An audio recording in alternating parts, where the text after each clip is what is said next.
Hi all of you and most welcome to YouTube educational channel BS Smart Academy. How are you? I hope all are okay. So today I study 9th class Odia poem Matira Monisha written by Radha Mohan Gadnaik.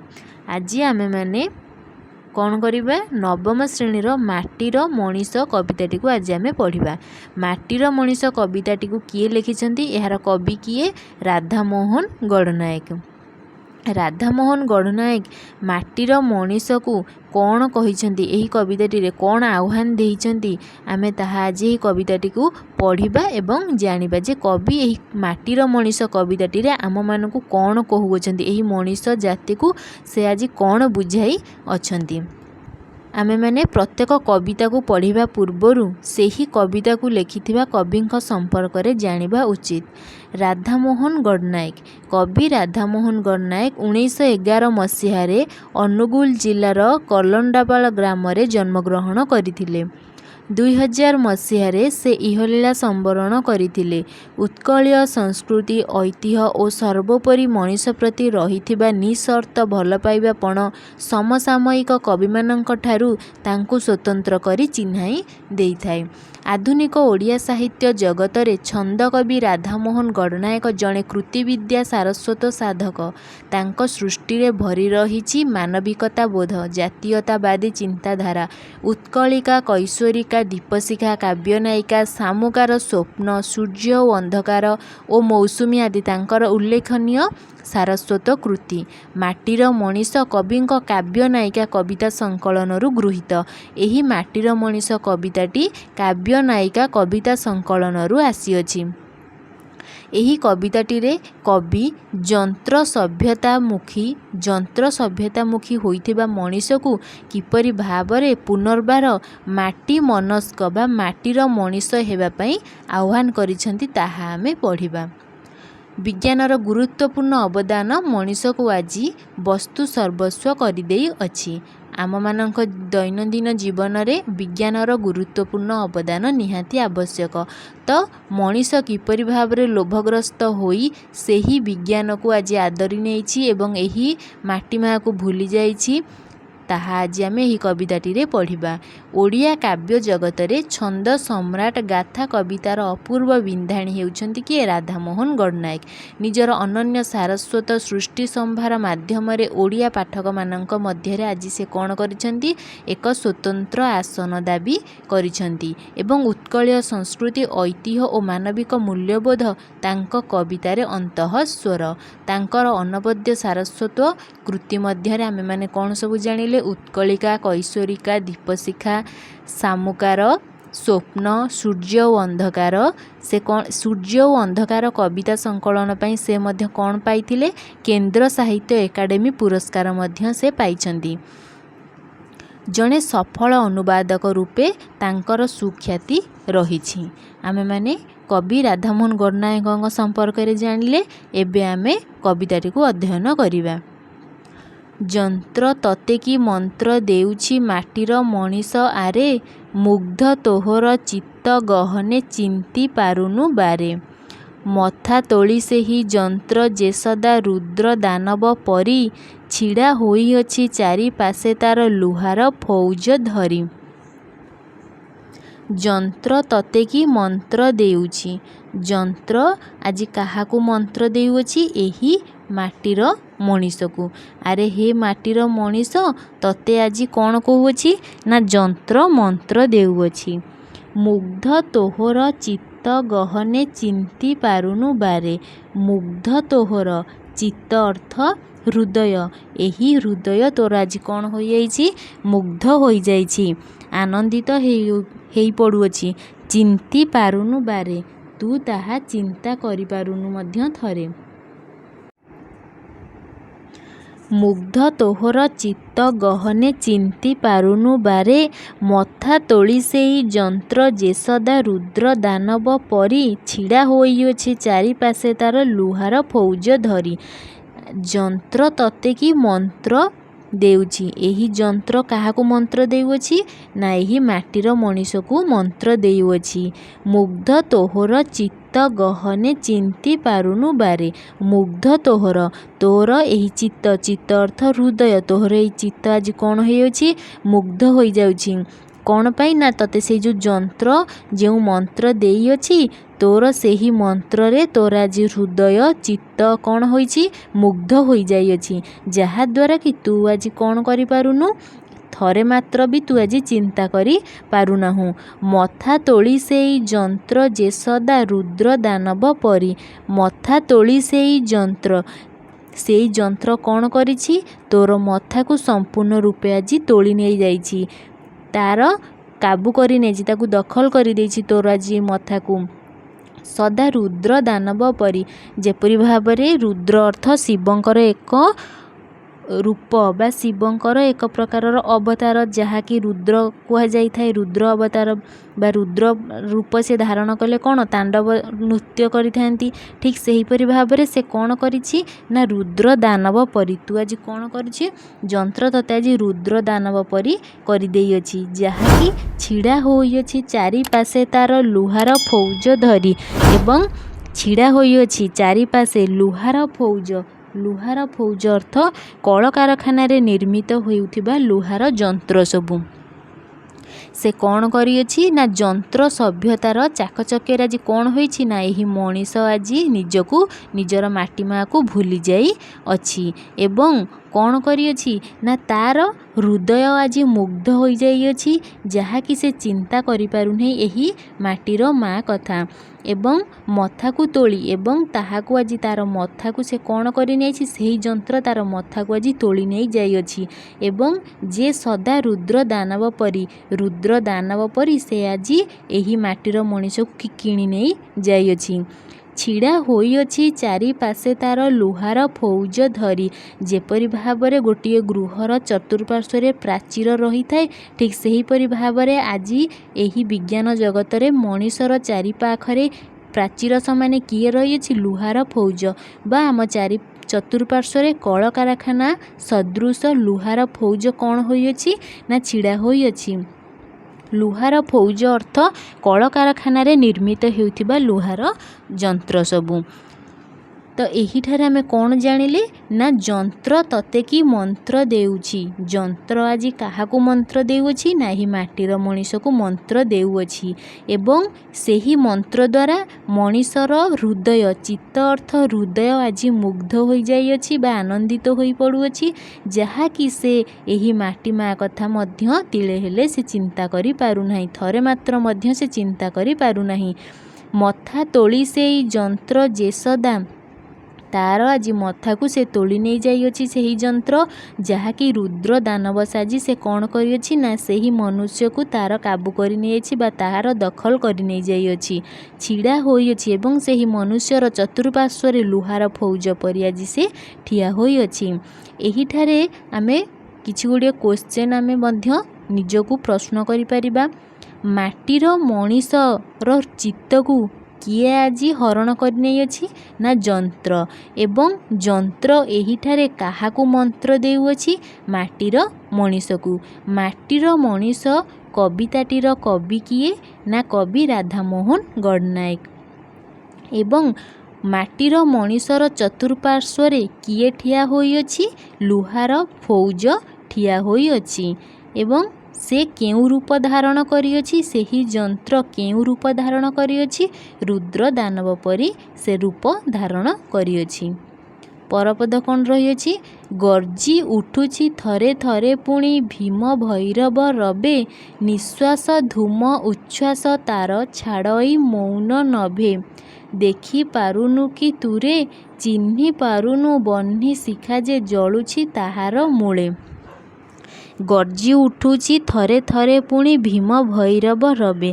किए गर्जी उठुछि ना से जो कलकारखाना शब्द करुअछि ताहाकू एठारे कवि वर्णना करिअछन्ति जे से गर्जी उठुछि। पुणी भीम भैरव रवे। भीम जेहीपरि भावरे गर्जी उठी थाए ठीक सेहीपरि भावरे आज यही जंत्र यही कलकारखाना गर्जी उठुअछि।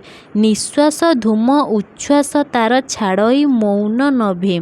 निश्वास आमे जेपरि भावरे निश्वास प्रश्वास करिथाउ ठीक सेहीपरि भावरे से आज निश्वास नेउछि। तार निश्वास रे से कौन करुअछि ना धुआं। धूम अर्थ धुआं। धूम अर्थ धुआं। उच्छ्वास अर्थ दीर्घ निश्वास। छाड़ई मौन। मौन अर्थ निर्मल। नभ अर्थ आकाश। से कौन करुअछि ना तार निश्वास सदृश धुआं को से दीर्घ निश्वास रूपे छाड़ुअछि। केउठा को सेही निर्मल आकाश को मौन नभ को से आज तार धुआं छाड़ुअछि। देखि पारुनु कि तुरे। कवि कहुअछंती हे मनीष तू कौन देखि पारुनु एहा। चिन्हि पारुनु बन्ही शिखा जे जलुछि ताहार मूले। एवं तू कौन चिन्हि पारुनु कि तू देखि पारुनु जेउ अग्निर झास बा जेउ बन्ही शिखा जलुछि ताहार मूले। से जेउ कलकारखाना गर्जी उठुचंती भीम सदृश एवं जेउ धुआं आमर एही निर्मल आकाश को छाड़ु देउअछंती तू कौन ताहा मनीष देखि पारुनाहु। एवं कि तू सेही जेउ कलकारखाना रे जलुथुबा निया को तू कौन आज ताहा देखि पारुनाहु। हे कवि यह वर्णना करुअछंती। गर्जी उठुची थरे थरे पुणी भीम भैरव रवे। एहीठारे किए गर्जी उठुची ना सेही जंत्र सेही कलकारखाना आज कौन करुअछंती ना गर्जी उठुचंती। एवं निश्वास धूम को केउठाकू जंत्र छाड़ुअछि ना सेही मौन नभ सेही निर्मल आकाश को सेही जंत्र निजर धूम निजर धुआं को छाड़ुअछि।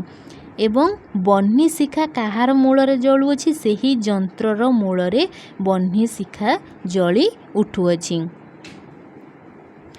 परपद मलिना एमाटी तोहरी माटी जीवन धात्री तोर। उत्ताने पड़ी रहिछि दिवस रजनी संज भोर। विपुल एहारी स्तन्य दानेरे विपुल एहारी स्नेहे। पुष्ट होइछि अंग तोहर वर्ण फुटिछि देहे। मलिना ए माटी आज कौन होइछि मलिना अपरिष्कार मलिन देखा जाउछि। माटी जीवन धात्री अर्थ माटी माँ। जीवन धात्री एठी काहाको कहा जाइछि माटी माँ को कवि एठारे संबोधन करिसेंती जीवन धात्री। उत्ताने पड़ी रहिछि दिवस रजनी संजोभर। उत्ताने अर्थ ऊर्ध्व मुखरे बा ऊपर स्तर को पड़ी रहिअछि अनाई रहिअछि। दिवस अर्थ दिन। रजनी अर्थ राति। संज अर्थ संज। भोर अर्थ सकाळ। दिन राति संज सकाळ ऊर्ध्वमुख बा ऊपर मुहां होई एही माटी माँ पड़ी रहिअछि। किपरि भाबरे मलिन होई पड़ी रहिअछि। विपुल एहारी स्तन्य दानेरे विपुल एहारी स्नेहे। विपुल अर्थ प्रचुर परिमाण रे एहार स्तन्यपान द्वारा एवं ताहार विपुल प्रचुर स्नेह द्वारा आमर अंग आज पुष्ट होइअछि। आमर अंग आज हृष्टपुष्ट होइअछि एवं आमर अंग वर्ण फुटिछि देहे एवं आमर शरीर अत्यंत सुंदर होई उठिछि।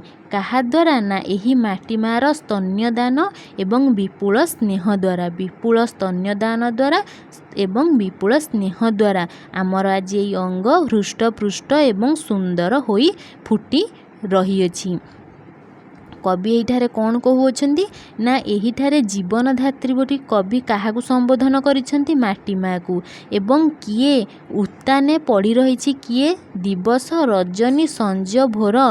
एही समय रे ऊर्ध्वमुख होई किए पड़ी रहिअछि एही माटी माँ पड़ी रहिअछि। विपुल स्तन्यदान किए देउअछि एही माटी माँ काहाकू देउअछि एही मनीष को देउअछि। जहा द्वारा कि काहार अंग हृष्टपुष्ट होई उठिछि एही मानव एही मनीषर अंग आज हृष्टपुष्ट होई उठिछि।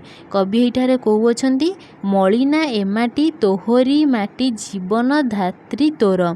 एही माटी माँ आज कौन होइअछि मलिना होई पड़ी रहिअछि।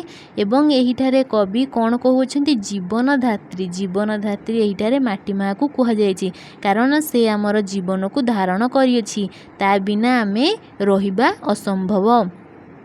ଉତ୍ତାନେ ପଡ଼ି ରହିଛି ଦିବସ ରଜନୀ ସଞ୍ଜ ଭୋର ଏବଂ ଊର୍ଦ୍ଧ୍ୱମୁଖ ବା ଉପର ମୁହାଁ ହୋଇ କିଏ ପଡ଼ି ରହିଅଛି? ମାଟି ମା। ଦିବସ ଅର୍ଥ ଦିନ, ରଜନୀ ଅର୍ଥ ରାତି, ସଞ୍ଜ ଅର୍ଥ ସନ୍ଧ୍ୟା, ଭୋର ଅର୍ଥ ସକାଳ। ଦିନ, ରାତି, ସନ୍ଧ୍ୟା, ସକାଳ ସେ କ'ଣ ହୋଇ ରହିଅଛି? ଉପର ମୁହାଁ ହୋଇ ପଡ଼ି ରହିଅଛି। ବିପୁଳ ଏହାରି ସ୍ତନ୍ୟ। ବିପୁଳ ପ୍ରଚୁର ପରିମାଣରେ ତାର ସ୍ତନ୍ୟପାନ ଏବଂ ବିପୁଳ ପରିମାଣରେ ସେ ଆମକୁ ଯେଉଁ ସ୍ନେହ ପ୍ରଦାନ କରିଅଛି, ଯାହାଦ୍ୱାରା କି ଆମର ଅଙ୍ଗ ଆଜି ହୃଷ୍ଟପୃଷ୍ଟ ସୁନ୍ଦର ହୋଇ ଉଠିଛି। ନେକ୍ସଟ ପରପଦ କ'ଣ ରହିଅଛି? ଏତୋହ ମାର ବକ୍ଷ ଉଛୁଳା ଗଭୀର ସ୍ନେହ ଭୁଲି କେଉଁ ପରି ଆଜି ଭରସା କରିଛୁ ଯନ୍ତ୍ର ଚିତାର ଚୁଲି। ଅନା ଅନା ଫେରି ଥରେ ଅନା ଅନା ତୋର ଦୃଷ୍ଟି ଫେରାଇ ମଳିନ ଏମାଟି ପରେ। ଏତୋହ ମାର ବକ୍ଷ ଉଛୁଳା ଗଭୀର ସ୍ନେହ ଭୁଲି। ତୋର ଏହି ମାର ବକ୍ଷ ଉଛୁଳା ଯେଉଁ ନଦ ନଦୀ ରହିଅଛି, ବକ୍ଷ ଉଛୁଳା ଉଛୁଳି ପଡ଼ୁଅଛି ଜଳ, ଗଭୀର ସ୍ନେହ ଭୁଲି ତାର ସେହି ସ୍ନେହ ଗଭୀର ସ୍ନେହକୁ ତୁ ଆଜି ଭୁଲିଯାଇ କେଉଁ ପରି ଆଜି ଭରସା କରିଛୁ। ମାର ସ୍ନେହକୁ ଭୁଲିଯାଇ ତୁ କିପରି ଭାବରେ ସେହି ଯନ୍ତ୍ରକୁ ଆଜି ଭରସା କରି ରହିଅଛୁ। ଯନ୍ତ୍ର ଚିତାର ଚୁଲି, ସେହି ଯେଉଁ ଯନ୍ତ୍ର ଚିତାର ଚୁଲି ରହିଅଛି ତାକୁ ତୁ ଆଜି କିପରି ଭାବରେ ଭରସା କରୁଅଛୁ ଏହି ମାର ସ୍ନେହକୁ ଭୁଲି। ଅନା ଅନା ଫେରି ଥରେ, ତୁ ଫେରିକି ଥରେ ଅନା ଏହି ମାର ସ୍ନେହକୁ, ଏହି ମାକୁ ତୁ ଥରେ ଅନା। କିପରି ଭାବରେ ତାର ନଦ ନଦୀ, କିପରି ଭାବରେ ତାର ସ୍ତନ୍ୟପାନ, କିପରି ଭାବରେ ତାହାର ବିପୁଳ ସ୍ନେହ ତତେ ଦେଇ ତୋର ଅଙ୍ଗକୁ ଆଜି ହୃଷ୍ଟପୃଷ୍ଟ କରିଅଛି, ତୁ ତାହାକୁ ଭାବିକି ଥରେ ଫେରିକି ଅନା। ଅନା ଅନା ତୋର ଦୃଷ୍ଟି ଫେରାଇ ମଳିନ ଏମାଟି ପରେ। ଏ ଯେଉଁ ମାଟି ଆଜି ପଡ଼ି ରହିଅଛି ମଳିନ ଅବସ୍ଥାରେ, ସେହି ମଳିନ ମାଟିକୁ ତୁ ଥରେ ତୋର ଦୃଷ୍ଟିକୁ ଫେରାଇ ଅନା, ଯାହାକି କବି ଏହିଠାରେ ବର୍ଣ୍ଣନା କରୁଅଛନ୍ତି। କବି ଏଇଠାରେ କ'ଣ ବର୍ଣ୍ଣନା କରି କହିଅଛନ୍ତି ନା କିପରି ଭାବରେ ଏ ଯେଉଁ ବକ୍ଷ ଉଛୁଳା ଯେଉଁ ନଦ ନଦୀର ଜଳ ଆଜି ଉଛୁଳି ପଡ଼ୁଅଛି ଏବଂ ଯେଉଁ ମାଟି ମା ତତେ ଆଜି ସ୍ନେହ ଦେଇଅଛି, ତାର ସ୍ନେହକୁ ତୁ ଆଜି ଭୁଲି କିପରି ଭାବରେ ସେହି ଯନ୍ତ୍ରକୁ, ସେହି ବିଜ୍ଞାନକୁ ତୁ ଆଜି ଭରସା କରି କିପରି ଭାବରେ ସେ ଏହି ନିର୍ମଳ ଆକାଶରେ ଧୂଆଁ ଛାଡ଼ୁଅଛି, ବିଷାକ୍ତ କରୁଅଛି ଏହି ବାୟୁମଣ୍ଡଳକୁ, ତୁ ତାକୁ ଆଜି ଭରସା କରିଛୁ ଏବଂ ଫେରିକି ଥରେ ତୁ ସେହି ମାଟି ମାକୁ ଅନା ବା ଦେଖେ। ଅନା ଅନା ତୋର ଦୃଷ୍ଟି ଫେରାଇ ମଳିନ ଏମାଟି ପରେ। ଏହି ମଳିନ ମାଟି ଉପରେ ତୋର ଦୃଷ୍ଟିକୁ ତୁ ଫେରାଇକି ଅନା ବା ତାକୁ ଦେଖେ, ତାର ସେହି ସ୍ନେହକୁ ତୁ ଆଉଥରେ ମନେ ପକା। ଏବଂ ଯନ୍ତ୍ର ଚିତାର ଚୁଲି, ଯନ୍ତ୍ର ଚିତା ଅର୍ଥ ଯନ୍ତ୍ର ରୂପକ ମରଣ ଜୁଇ, ଚିତା ଅର୍ଥ ଜୁଇ, ସେ ଯେଉଁ ଯନ୍ତ୍ର ରୂପକ ମରଣ ଜୁଇ ଉପରେ ତୁ ଯେଉଁ ଭରସା କରିଛୁ ତାହାକୁ ଭୁଲି ଯାଇ ତୁ ଥରେ ଫେରିକି ଅନା ଏହି ମାଟି ମାର ସ୍ନେହକୁ। ପରପଦ କାନ୍ଦୁଛି ତୋର ମାଟିର ଲକ୍ଷ୍ମୀ, କାନ୍ଦୁଛି ତୋର ଘର, ରୁକ୍ଷ ଉରସେ ପଡ଼ି ରହିଅଛି କ୍ଷେତର ଜାତକ ତୋର। ସରଳ ତୋହର କାଲିର ଜୀବନ ଭାବୁଅଛୁ କିରେ ସତେ, ଦୟା କରି ଟିକେ ଆଣୁଅଛୁ କିରେ ତୋହର ସ୍ମୃତି ପଥେ। କାନ୍ଦୁଛି ତୋର ମାଟିର ଲକ୍ଷ୍ମୀ, ତୋର ଏହି ମାଟିର ଲକ୍ଷ୍ମୀ, ଏହି ମାଟିର ମା କ'ଣ ଅଛି ନା କାନ୍ଦୁଅଛି। କାନ୍ଦୁଛି ତୋର ଘର, ତୋର ଘର ମଧ୍ୟ ଆଜି କାନ୍ଦୁଅଛି। ମାଟିର ଲକ୍ଷ୍ମୀ ଅର୍ଥ ମାଟି ମା ବା ଆମର କ୍ଷେତ ବା ଆମ ଜମି, ଯେଉଁଠାରୁ ଆମେ ଲକ୍ଷ୍ମୀ ପାଇଥାଉ ବା ଆମେ କିଛି ଚଳିଥାଉ ବା ଆମର ଭରଣ ପୋଷଣ ହୋଇଥାଏ। ମାଟିର ଲକ୍ଷ୍ମୀ, ଏଠି ମାଟି ମାକୁ ଲକ୍ଷ୍ମୀ ସଦୃଶ କୁହାଯାଇଅଛି। ସେ କ'ଣ ହେଉଛି ନା କାନ୍ଦୁଅଛି। କାନ୍ଦୁଛି ତୋର ଘର, ତୋର ଘର ମଧ୍ୟ କାନ୍ଦୁଅଛି। ରୁକ୍ଷ ଉରସେ ପଡ଼ି ରହିଅଛି କ୍ଷେତର ଜାତକ ତୋର। ରୁକ୍ଷ ଅର୍ଥ କର୍କଶ, ଉରସେ ଅର୍ଥ ଦାନବ, ଉରସେ ଅର୍ଥ ଦାନବ, ରୁକ୍ଷ ଅର୍ଥ କର୍କଶ, କ'ଣ ଅଛି ନା ପଡ଼ି ରହିଅଛି, ଆଜି ସେସବୁ ପଡ଼ି ରହିଛି। କ୍ଷେତର ଜାତକ ତୋର, କ୍ଷେତ ଅର୍ଥ ଜମି, ଜାତକ, ଜାତକ ଅର୍ଥ ଯେଉଁ ଜନ୍ମ, ଜାତକ ବା ଜନ୍ମ ଲେଖାଯାଇଥାଏ ଯେଉଁ ଜାତକ ତୋର, ସେ କ'ଣ କରିଅଛି ନା କର୍କଶ ହୋଇ ଉରସେ, ସେ ଯେଉଁ ରାକ୍ଷସ ପାଖରେ ଆଜି କ'ଣ ହୋଇଛି ନା ପଡ଼ି ରହିଅଛି, ଯାହାଦ୍ୱାରା କି ଆଜି ଆମର ମାଟି ମା କାନ୍ଦୁଅଛି, ମାଟିର ଲକ୍ଷ୍ମୀ କାନ୍ଦୁଅଛି ଏବଂ ଏହି ଘର ମଧ୍ୟ ଆଜି କାନ୍ଦୁଅଛି। कौन पाई कांदुअछि ना सेई जो जमीर जातक आज केउठारे पड़ी रही सेही जंत्र राक्षस पाखरे आज पड़ी रही अछि। सरल तोहर कालीर जीवन भाबुअछु किरे सते सरल तोर आगामी जो कालीर जीवन सरल तोहर कालीर जीवन कालीर आसुथिबा जो जीवन ताहा कौन सरल हेबो बोली तू भाबुअछु कि भाबुअछु किरे सते दया करी टिके आणु अछु किरे तोहर स्मृति पथे दया करी ताहा टिके निजर स्मृति पथ को आणे ताहा टिके भावे जे आगामी कालीर भविष्यत बा आगामी कालीर जीवन तोहर सरल हेबो ना जटिल हेबो ताहा तू थरे मात्र भावे। एहिठारे किए कांदुअछि ना माटीर लक्ष्मी कांदुअछि एवं आउ किए कांदुअछि ना घर माटीर मनीषर घर मध्य कांदुअछि एवं क्षेतर जातक काहा पाखरे पड़ी रही अछि सेई रुक्ष राक्षस रुक्ष उरसे से जो जंत्र तारी पाखरे कौन रही अछि पड़ी रही अछि कौन पड़ी रही अछि ना क्षेतर जातक आज पड़ी रही अछि एवं आगामी कालीर मनीष जीवन कौन हेबो बोली से भाबु नाही सरल हेबो कि जटिल हेबो से कौन करू नाही ना भाबु नाही। दया करी टिके आणु अछु किरे तोहर स्मृति पथे तोर स्मृति पथ को सेई जेउ जीवन आगामी कालीर जीवन किपरि हेबो ताहा टिके तोर स्मृति पथ को तू टिके आणे दया करी कवि कहउअछंती एठी मनीष माटीर मनीष को से दया करी कहउअछंती तू टिके सेई तोर स्मृति पथ को आणे कौन आनिब ना आगामी कालीर जीवन कौन हेबो ताहा सेही जेउ भावना तार स्मृति पथ को आनिबा पई कवि एठारे कहउअछंती। परपद जल वर्षित हल कर्षित जमीर सुर विभास घड़िक पाइकी अंतरे तोर भरू नाही उल्लास स्वर्ण धानर विभा दंड कलागी चक्षे तोहर दिशी जाऊ नाही किबा जल वर्षित जल द्वारा वर्षित जेउ हल कर्षित होइअछि जमीर सुर विभास आद्य आषाढ़ और श्रावण मासरे वर्षा द्वारा जो माटीर बास्ना ताहाकु सुर विभास बोली कुहा जाई अछि।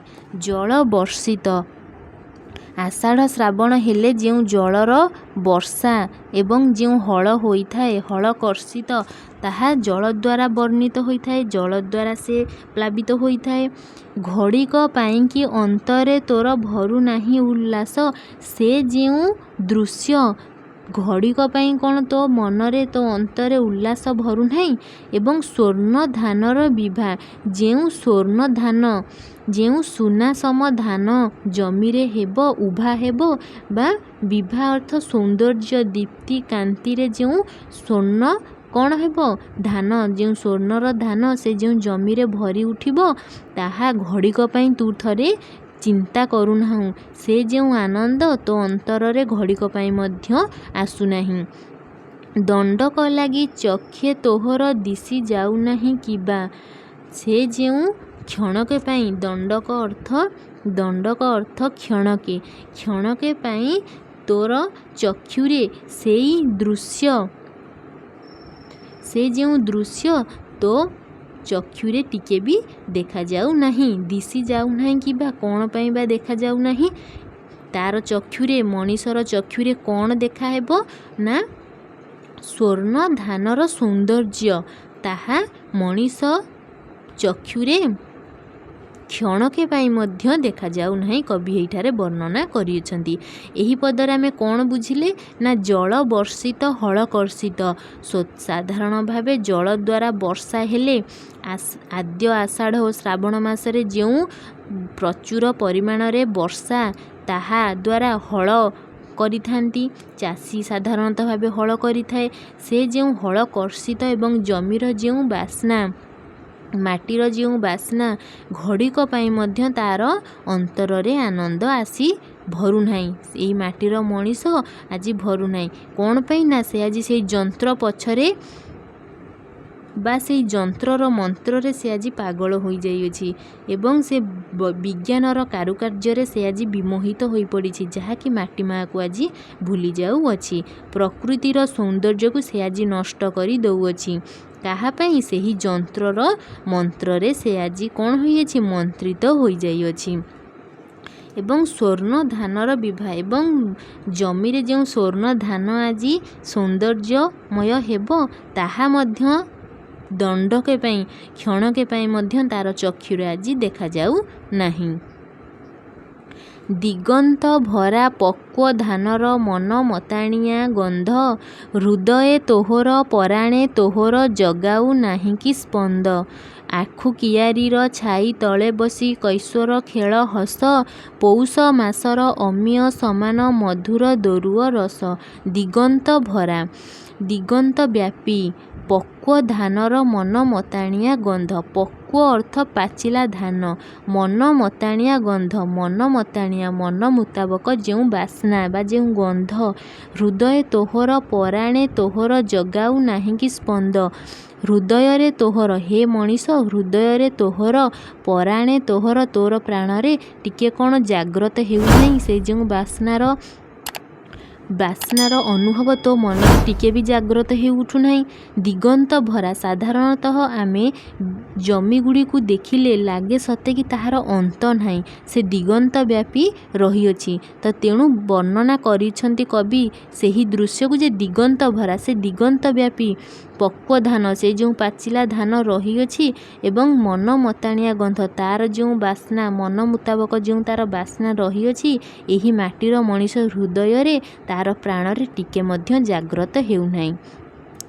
ଆଖୁ କିଆରୀର ଛାଇ ତଳେ ବସି କୈଶୋର ଖେଳ ହସ, ଯେଉଁ ଆଖୁ କିଆରୀ ରହିଅଛି ତାର ଛାଇ ତଳେ ବସି କିଶୋର ଅବସ୍ଥାରେ ଯେଉଁ ଖେଳ ହସ, ତାହା ମଧ୍ୟ ସେ ଭୁଲି ଯାଉଅଛି। ପୌଷ ମାସର ଅମିୟ ସମାନ ମଧୁର ଦୋରୁଅ ରସ। ଅମିୟ ଅର୍ଥ ଅମୃତ। ଅମିୟ ଅର୍ଥ କ'ଣ? ଅମୃତ। ଅମିୟ ଅର୍ଥ ଅମୃତ ସମାନ ମଧୁର ଦୋରୁଅ ରସ। ଅମୃତ ସମାନ କେଉଁ ରସ? ନା ଦୋରୁଅ ରସ। ଆଖୁରୁ ଯେଉଁ ରସ ବାହାରିଥାଏ ତାହାକୁ ଆମେ ଦୋରୁଅ ରସ ବୋଲି କହିଥାଉ। କବି ଏହିଠାରେ ବର୍ଣ୍ଣନା କରୁଛନ୍ତି ଯେ ପୌଷ ମାସରେ ଯେତେବେଳେ ଆଖୁ ଆମର କ'ଣ କରାଯାଇଥାଏ? ପେଡ଼ା ଯାଇଥାଏ, ତାହାର ଯେଉଁ ଦୋରୁଅ ରସ ତାହା ଅମୃତ ସମାନ ହୋଇଥାଏ। ତାହା ମଧ୍ୟ ଆରେ ହେ ସ୍ୱାର୍ଥପର ମଣିଷ, ଆରେ ହେ ଯନ୍ତ୍ର ଦ୍ୱାରା ମନ୍ତ୍ରିତ ହୋଇଥିବା ମଣିଷ, ତାହା ମଧ୍ୟ ତୋର ଆଜି କ'ଣ ମନେ ପଡ଼ୁନାହିଁ? ତୋର ପ୍ରାଣକୁ, ତୋର ହୃଦୟକୁ କ'ଣ ଜାଗ୍ରତ ଟିକେ ବି କରୁନାହିଁ? ଏବଂ ସେଇ ଯେଉଁ ଦିଗନ୍ତ ଭରା ପକ୍ୱ ଧାନର ମନ ମତାଣିଆ ଗନ୍ଧ ମଧ୍ୟ ତାହା ଆଜି ତତେ ଜାଗ୍ରତ କରିପାରୁ ନାହିଁ। ଗାଁ ବାଡ଼ି ତଳେ କପା ତଇଲାରେ କପା ଫୁଟିବାର ଶୋଭା, ତାରା ଫୁଟିବାର ମଉଛବ ପରି ହେଉ ନାହିଁ ମନ ଲୋଭା। ସୋରିଷ କ୍ଷେତର ବର୍ଣ୍ଣ, ଦଣ୍ଡକ ପାଇଁ ଅନ୍ତର ତୋର କରୁନାହିଁ ମୋହାଚ୍ଛନ୍ନ। ମନେ ପଡ଼ୁନାହିଁ ତମରି ଗାଁର ଛଇଳ ଚପଳ ନଈ, ପଲ୍ଲୀ ବଧୂର ସ୍ନିଗ୍ଧ ମଧୁର ପାଣି ବୋହିବାର ଛଇ। ଗାଁ ବାଡ଼ି ତଳେ, ଗାଁ ବାଡ଼ି ତଳେ ସାଧାରଣତଃ ଭାବେ ଯେଉଁ କପା ଗଛ ସବୁ ରହିଅଛି ତାହା କିପରି ଭାବରେ ଦେଖାଯାଉଛି? ଯେପରିକି ତାରା ଫୁଟିଅଛି। କପା ତଇଳାରେ କପା ଫୁଟିବାର, ଯେଉଁ କପା ଫୁଟିଅଛି ତାହା କିପରି ଭାବରେ ଶୋଭା ବିମଣ୍ଡିତ କରୁଅଛି? ନା ତାରା ଫୁଟିବାର ମଉଛବ ପରି ହେଉନାହିଁ ମନଲୋଭା। ସତେ ଯେପରି ଆକାଶରେ ତାରା ଫୁଟିଅଛି ସେହିପରି କ'ଣ ମନଲୋଭା ହେଉନାହିଁ? ଗାଁ ବାଡ଼ି ତଳମାନଙ୍କରେ ଯେଉଁ କପା ଗଛରେ କପା ଫୁଟିଅଛି ତାହା ସାଧାରଣତଃ ଭାବେ ଆକାଶରେ ଫୁଟିଥିବା ତାରା ସଦୃଶ ମନଲୋଭା କ'ଣ ହେଉନାହିଁ? ଏବଂ ସୋରିଷ କ୍ଷେତର ବର୍ଣ୍ଣ, ଏବଂ କ୍ଷେତରେ ଯେଉଁ ସୋରିଷ ଗଛ ରହିଅଛି ତାହା ମଧ୍ୟ ଅତ୍ୟନ୍ତ ମନଲୋଭା ହେଉଅଛି। ଦଣ୍ଡକ ପାଇଁ ଅନ୍ତର ତୋର କରୁନାହିଁ ମୋହାଚ୍ଛନ୍ନ। ଦଣ୍ଡକେ ବା କ୍ଷଣକେ ପାଇଁ ତୋର ଅନ୍ତର କ'ଣ ମୋହାଚ୍ଛନ୍ନ ହେଉନାହିଁ, ଲୋଭାସକ୍ତ ହେଉନାହିଁ ଏବଂ ସେହି ସୌନ୍ଦର୍ଯ୍ୟରେ ବିମୋହିତ ହେଉନାହିଁ? ମନେ ପଡ଼ୁନାହିଁ ତମରି ଗାଁର ଛଇଳ ଚପଳ ନଈ। କ'ଣ ସତରେ ହେ ମଣିଷ, ତୋର କ'ଣ ମନରେ ପଡ଼ୁନାହିଁ ସେ ଯେଉଁ ଗାଁର ଛଇଳ, ଛଳ ଏବଂ ଚପଳ ନଈ, ଅସ୍ଥିର ନଈ, ଅଙ୍କା ବଙ୍କା ସର୍ପିଳ ନଈ କ'ଣ ତୋ ମନରେ ପଡ଼ୁନାହିଁ? ପଲ୍ଲୀ ବଧୂର ସ୍ନିଗ୍ଧ ମଧୁର ପାଣି ବୋହିବାର ଛଇ। ଯେଉଁ ଗାଁର ନବବଧୂ କ'ଣ କରିଥାଏ? ନା ପାଣି ବୋହିଥାଏ ସ୍ନିଗ୍ଧ ଆନନ୍ଦଦାୟକ ତାର ଯେଉଁ ଭଙ୍ଗୀ ବା ଛଇ ପାଣି ବୋହିବାର ଛଇ ତୋର କ'ଣ ତାହା ମଧ୍ୟ ମନେ ପଡ଼ୁନାହିଁ? ଆରେ ହେ ମଣିଷ, ମାଟିର ମଣିଷ, ଗାଁ ବାଡ଼ି ତଳେ ଯେଉଁ କପା ଗଛ ରହିଅଛି, ଯେଉଁ କପା ଫୁଟିବାର ଶୋଭା, ଯାହାକି ଗୋଟିଏ ଆକାଶରେ ତାରା ଫୁଟିଥିବାର ଶୋଭା ପରି ଦେଖାଯାଉଥାଏ, ମନଲୋଭା ପରି କ'ଣ ତୋର ସତରେ ହେଉନାହିଁ? ଏବଂ ସୋରିଷ କ୍ଷେତର ବର୍ଣ୍ଣ ଏବଂ କ୍ଷେତରେ ଯେଉଁ ସୋରିଷ ଗଛ ରହିଅଛି ତାହା ମଧ୍ୟ ଅତ୍ୟନ୍ତ ମନଲୋଭା, ତାହା ମଧ୍ୟ ତୋର ମନେ ପଡ଼ୁନାହିଁ? ଏବଂ ଦଣ୍ଡକେ କ୍ଷଣକେ ପାଇଁ ତୋର ଅନ୍ତର ମୋହାଚ୍ଛନ୍ନ ହେଉନାହିଁ, ଲୋଭାସକ୍ତ ହେଉନାହିଁ ଏବଂ ମୋହଗ୍ରସ୍ତ ହେଉନାହିଁ ଏହିସବୁ ସୌନ୍ଦର୍ଯ୍ୟ ପ୍ରତି? ମନେ ପଡ଼ୁନାହିଁ ତମରି ଗାଁର ଛଇଳ ଚପଳ ନଈ ଏବଂ ତୋର କ'ଣ ମନେ ପଡ଼ୁନାହିଁ? କବି ଏଠାରେ କାହାକୁ କହୁଛନ୍ତି? ଏହି ମନୁଷ୍ୟକୁ ଜାଗ୍ରତ କରାଉଛନ୍ତି। ଏହି ମନୁଷ୍ୟକୁ କହୁଅଛନ୍ତି ଯେ ତୋର କ'ଣ ସେହି ଯେଉଁ ସୌନ୍ଦର୍ଯ୍ୟ, ପ୍ରାକୃତିକ ସୌନ୍ଦର୍ଯ୍ୟ, ପ୍ରକୃତି ମାଆର ସୌନ୍ଦର୍ଯ୍ୟ ତୋର କ'ଣ ଆଜି ମନେ ପଡ଼ୁନାହିଁ? ଏବଂ ସେ ଯେଉଁ ଅଙ୍କା ବଙ୍କା ନଈ, ସର୍ପିଳ ନଈ ତୋର ମଧ୍ୟ ଆଜି ମନେ ପଡ଼ୁନାହିଁ? ଏବଂ ପଲ୍ଲୀବଧୂ, ଗ୍ରାମବଧୂର ଯେଉଁ ସୌନ୍ଦର୍ଯ୍ୟମୟ ପାଣି ବୋହିବାର ଯେଉଁ ଭଙ୍ଗୀ, ପ୍ରତିଛବି ତାହା ମଧ୍ୟ ତୋର ଆଜି ମନେ ପଡ଼ୁନାହିଁ। କାରଣ ତୁ ସେହି ଯନ୍ତ୍ରର ମନ୍ତ୍ରରେ ଆଜି ମନ୍ତ୍ରିତ ହୋଇଯାଉଅଛୁ। ମନେ ପଡ଼ୁନାହିଁ ତାଳ ବନ ତଳେ ଗୋଷ୍ଠ ବିହାରୀ ଧେନୁ, ମନେ ପଡ଼ୁନାହିଁ ଗୋପାଳ ପୁଅର ଧୀର ମୂର୍ଚ୍ଛିତ ବେଣୁ। ଲଙ୍ଗଳ ଆଜି ଡାକୁଅଛି ତତେ ତୋର ସନ୍ତକ ସମ, ମଙ୍ଗଳ ଜାଣି ଡାକୁଅଛି ଆରେ ମାଟିର ପତଙ୍ଗମ। କବି ଏଠାରେ କ'ଣ କହୁଛନ୍ତି ଏହି ପଦରେ? ମନେ ପଡ଼ୁନାହିଁ ତାଳବଣ, ତୋର କ'ଣ ସେହି ଯେଉଁ ତାଳବଣ ତୋର କ'ଣ ମନେ ପଡ଼ୁନାହିଁ? ଏବଂ ଗୋଷ୍ଠ ବିହାରୀ ଧେନୁ, ସେ ଯେଉଁ ଗୋଷ୍ଠ ବିହାରୀ, ଗୋଠରେ ବୁଲୁଥିବା, ଧେନୁ ଅର୍ଥ ଗାଈ, ସେ ଯେଉଁ ଗୋଠରେ ରହିଥିବା ଗାଈଙ୍କ କଥା ତୋର ମନେ ପଡ଼ୁନାହିଁ? ଏବଂ ସେ ଯେଉଁ ତାଳବଣ ତୋର ମନେ ପଡ଼ୁନାହିଁ? ମନେ ପଡ଼ୁନାହିଁ ଗୋପାଳ ପୁଅର ଧୀର ମୂର୍ଚ୍ଛିତ ବେଣୁ ଏବଂ ତୋର କ'ଣ ମନେ ପଡ଼ୁନାହିଁ ସେଇ ଯେଉଁ ଗୋପାଳ ପୁଅର ବେଣୁ ବା ବଂଶୀର ସ୍ୱନ ତୋର କ'ଣ ମନେ ପଡ଼ୁନାହିଁ? ଯେଉଁ ବଂଶୀର ସ୍ୱନରେ ଶହ ଶହ ନାରୀ ଧାଇଁ ଆସୁଥିଲେ, ରାଧା ଏବଂ ତାଙ୍କର ସଖୀ ଧାଇଁ ଆସୁଥିଲେ, ତୋର କ'ଣ ଆଜି ସେହି ବଂଶୀର ସ୍ୱର ମନେ ପଡ଼ୁନାହିଁ? ଲଙ୍ଗଳ ଆଜି ଡାକୁଅଛି ତତେ ତୋର ସନ୍ତକ ସମ, ଲଙ୍ଗଳ ଆଜି ଡାକୁଅଛି। ଧୀର ଅର୍ଥ ଗମ୍ଭୀର, ଧୀର ଅର୍ଥ ଗମ୍ଭୀର, ମୂର୍ଚ୍ଛିତ ଅର୍ଥ ଆରୋହଣ ବା ଅବରୋହଣ ସ୍ୱର ବା ବଂଶୀର ସ୍ୱର ଏବଂ ଲଙ୍ଗଳ ଆଜି ଡାକୁଅଛି ତତେ ତୋର ସନ୍ତକ, ସନ୍ତକ ଅର୍ଥ ସ୍ମାରକ ବସ୍ତୁ, ସନ୍ତକ ସମ ଲଙ୍ଗଳ ତତେ ଡାକୁଅଛି। ଯେଉଁ ଲଙ୍ଗଳ ଧରି ତୁ ଆଜି କ୍ଷେତକୁ ବାହାରି ପଡ଼ୁଥିଲୁ ସେଇ ସନ୍ତକ ତତେ ଆଜି ଡାକୁଅଛି। ମଙ୍ଗଳ ଜାଣି ଡାକୁଅଛି ଆରେ ମାଟିର ପତଙ୍ଗ ତମ, ତୋର ମଙ୍ଗଳ କାମନା କରି, ତୋର ମଙ୍ଗଳ ଜାଣି ସେ ଯେଉଁ ମାଟିରୁ ତିଆରି ବା ମାଟିରୁ ଶରୀର ଧାରଣକାରୀ ମନୁଷ୍ୟ ତୋର କ'ଣ ଆଜି ମନେ ପଡ଼ୁନାହିଁ? ଏବଂ ତୋର ସେ ଯେଉଁ ମଙ୍ଗଳକୁ ଜାଣି ସେହି ପତଙ୍ଗ ଆଜି ତତେ ଡାକୁଅଛି। ଉର୍ବର ତୋର ପ୍ରାଣ, ଯନ୍ତ୍ର ପୁରୀର ଇସ୍ପାତ ପରି ହୋଇଯାଇଅଛି ଟାଣ। ତୋର ଯେଉଁ ପ୍ରାଣ, ତୋର ଯେଉଁ ଉର୍ବର ପ୍ରାଣ ଆଜି କିପରି ହୋଇଯାଇଛି? ନା ଯନ୍ତ୍ରପୁରୀର ଇସ୍ପାତ, ଯନ୍ତ୍ରପୁରୀ କଳକାରଖାନାରେ ତିଆରି ହେଉଥିବା ଯେଉଁ ଲୁହା ତାରି ପରି ତୋର ଆଜି ଏହି ପ୍ରାଣ ଟାଣ ହୋଇଯାଇଅଛି। ଯନ୍ତ୍ର ତଳେ ତ ପରାଣ ନାହିଁରେ ମରଣର ତହିଁ ଘର, ଯନ୍ତ୍ର ତଳେ, ସେ ଯେଉଁ କଳକାରଖାନା ତଳେ ପ୍ରାଣ ନାହିଁ, ତାର କେବଳ ତାରି ତଳେ କେବଳ କ'ଣ ରହିଅଛି? ମରଣର ଘର, ମୃତ୍ୟୁର ଘର ରହିଅଛି। ସେହି ଯନ୍ତ୍ର ତଳେ ମୃତ୍ୟୁର ଘର ରହିଅଛି, ସେହିଟାରେ ପ୍ରାଣ ନାହିଁ। ପ୍ରାଣ କେଉଁଠି ଅଛି? ନାଇଁ ପ୍ରକୃତି ମାଆର କୋଳରେ କେବଳ ହିଁ ପ୍ରାଣ ରହିଅଛି। ଆରେ ହେ ମଣିଷ, ତୁ ଫେରିଆ। କବି ଏହିଠାରେ ଆହ୍ୱାନ ଦେଉଛନ୍ତି ଏହି ମାଟିର ମଣିଷକୁ, କାରଣ ସେ ମାଟିରୁ ଜନ୍ମ ହୋଇ ମଧ୍ୟ ସେ ଆଜି ମାଟି ମାଆକୁ ଭୁଲି ଯାଉଅଛି, ପ୍ରକୃତିର କୋଳକୁ ସେ ଆଜି ଭୁଲି ଯାଉଅଛି। ଦିନ ରାତି ତହୁଁ ଚିତାର କୁହେଳି ହେଉଅଛି ଉତ୍ଥଳ, ଦିନ ରାତି ତହୁଁ ଚିତାର କୁହେଳି, ଚିତା ଅର୍ଥ ଜୁଇ, ଜୁଇର କୁହେଳି ଚିତା ଉତ୍ଥଳ ହେଉଅଛି, ଉଛୁଳି ହେଉଅଛି। କେଉଁଠାରେ? ସେହି ଯନ୍ତ୍ର ତଳେ। ଆଗାମୀ ଯୁଗର ଦ୍ରଷ୍ଟା ମୁଁ ଆଜି ଡାକୁଅଛି ଏଇ କୂଳେ, ପତଙ୍ଗ ପରି ଝାସ ଦେ ନାହିଁ ତାର ମୂଳେ। ମାଟିର ଅଙ୍କେ ଜନ୍ମ ପାଇଛୁ ଝରରେ ତାହାରି ପରେ, ମାଟିର ବକ୍ଷେ ଜନ୍ମ ଲଭିବୁ ନବ ଜନ୍ମାନ୍ତରେ। ଫେରିଆ ପୂରୁବ ପଥେ ଅକାରଣେ ଆଉ ଧୂଆଁ ହୋ ନାହିଁ ଯନ୍ତ୍ର ଧୁଆର ସାଥେ। ଆଗାମୀ ଯୁଗର ଦ୍ରଷ୍ଟା ମୁଁ ଆଜି ଡାକୁଅଛି ଏଇ କୂଳେ। ଆଗାମୀ ଆଗକୁ ଥିବାର ଯୁଗର ଦ୍ରଷ୍ଟା ମୁଁ ତତେ ଯିଏକି ଡାକୁଅଛି ଏଇ କୂଳକୁ, ଏହି ପ୍ରକୃତି ମାଆର କୋଳକୁ ତତେ ଆଜି ଡାକୁଅଛି।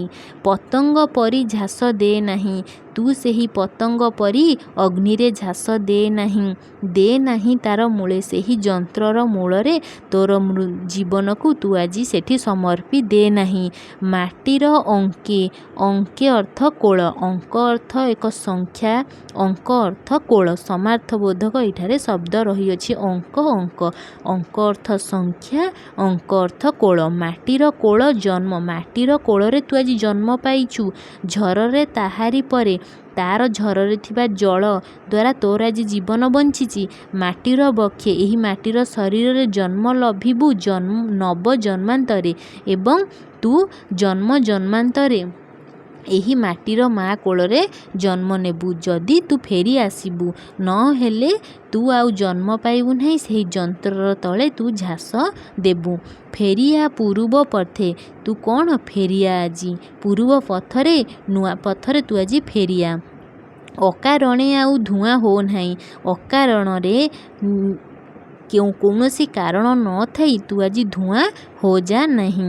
ଧୂଆଁର ସାଥେ, ସେହି ଯନ୍ତ୍ରର ଧୂଆଁର ସାଥିରେ ତୁ ଆଜି ଧୂଆଁ ହୋ ନାହିଁ। କବି ଏହିଠାରେ ମାଟିର ମଣିଷକୁ ସଜାଗ କରାଉଛନ୍ତି, ଆହ୍ୱାନ ଦେଉଛନ୍ତି, ତାକୁ ସଚେତନ କରାଉଅଛନ୍ତି ଯେ ଆଗାମୀ ଯୁଗର ଦ୍ରଷ୍ଟା, ମୁଁ ହେଉଛି ଆଗାମୀ ଯୁଗର ଦ୍ରଷ୍ଟା। ପ୍ରକୃତି ମା ସାଜି କବି କହୁଅଛନ୍ତି ଯେ ମୁଁ ହେଉଅଛି ଆଗାମୀ ଯୁଗର ଦ୍ରଷ୍ଟା, ଏହି କୂଳରେ ଥାଇ ତତେ ଡାକୁଅଛି ଯେ ତୁ ପତଙ୍ଗ ପରି ନିଜର ଜୀବନକୁ ଝାସ ନ ଦେଇ ତୁ ଫେରିଆ। ଯନ୍ତ୍ରର ମୂଳରେ, ସେହି କଳକାରଖାନା ରୂପକ ଯେଉଁ ଅଗ୍ନି ଜଳୁଅଛି ତାର ମୂଳରେ ତୁ ଆଜି ଝାସ ଦେ ନାହିଁ, ମୃତ୍ୟୁ ମୁଖକୁ ଚାଲିଯା ନାହିଁ, ତୁ ଫେରିଆ। ଏବଂ ଏହି ମାଟି ମା ଅଙ୍କରେ, ମାଟି ମାର କୋଳରେ ଯଦି ତୁ ଜନ୍ମ ପାଇଛୁ, ତାର ଝରରେ ତୁ ଆଜି ପ୍ରାଣ ଲଭିଛୁ, ତେଣୁ ତାର ଏହି ବକ୍ଷକୁ ତୁ ଫେରିଆ, ଯାହାକି ଜନ୍ମ ଜନ୍ମାନ୍ତରେ ତୁ ଜନ୍ମଗ୍ରହଣ କରିବୁ। ପରଜନ୍ମରେ, ଜନ୍ମ ଜନ୍ମାନ୍ତରେ ଅର୍ଥ ଜନ୍ମ ଜନ୍ମରେ ବା ପରଜନ୍ମରେ ତୁ ଜନ୍ମ ଲାଭ କରିବୁ, ନହେଲେ ସେହି ଯନ୍ତ୍ରର ତଳେ ତୁ ଆଜି ଜୁଇରେ ଜଳିଯିବୁ। ଅକାରଣରେ, ବିନା କାରଣରେ ତୁ କ'ଣ ପାଇଁ ସେହି ଯନ୍ତ୍ରର ଧୂଆଁ ସାଥିରେ ଧୂଆଁ ହୋଇଯାଉଛୁ? ଧୂଆଁ ହୋ ନାହିଁ। ତେଣୁ କବି ମନା କରୁଛନ୍ତି, ହେ ମଣିଷ ତୁ ଧୂଆଁ ହୋ ନାହିଁ ସେଇ ଧୂଆଁର ସାଥିରେ। ତ ପିଲାମାନେ, ଆଜି ଆମେ ଏହି ମାଟିର ମଣିଷ କବିତାଟିକୁ ଅଧ୍ୟୟନ କଲେ, ପଢ଼ିଲେ, ବୁଝିଲେ। ଯଦି ତୁମର କିଛି ଡାଉଟ୍ ରହୁଅଛି ବା ଯଦି କିଛି ବୁଝି ନ ହେଉଛି, ଯଦି କୌଣସି ଲିଙ୍କ ତୁମେ ପାଇବାରେ ତୁମର ଅସୁବିଧା ହେଉଅଛି, ତ କମେଣ୍ଟ ବକ୍ସରେ କମେଣ୍ଟ କରିବ। ଏବଂ ଯଦି ମୋର ଏହି ପଢ଼ା ଭଲ ଲାଗୁଥାଏ ତେବେ ଲାଇକ୍ କରିବ, ତୁମ ଫ୍ରେଣ୍ଡମାନଙ୍କ ସହ ସେୟାର କରିବ ଏବଂ ସବସ୍କ୍ରାଇବ୍ କରିବ, ଯାହାକି ଆଗାମୀ ଆସୁଥିବା ନୋଟିଫିକେସନ୍, ଆଗାମୀ ଆସୁଥିବା ବିଭିନ୍ନ ପ୍ରକାରର ଭିଡ଼ିଓ ସବୁ ଅଲ୍ ସବଜେକ୍ଟ ଉପରେ ତୁମେମାନେ ପାଇପାରିବ। ଏବଂ ଯଦି କୌଣସି ପ୍ରୋବ୍ଲେମ୍ ରହୁଅଛି ଲିଙ୍କ ପାଇବାରେ, ତେବେ କମେଣ୍ଟ ବକ୍ସରେ କମେଣ୍ଟ କରିବ। All of you thank you.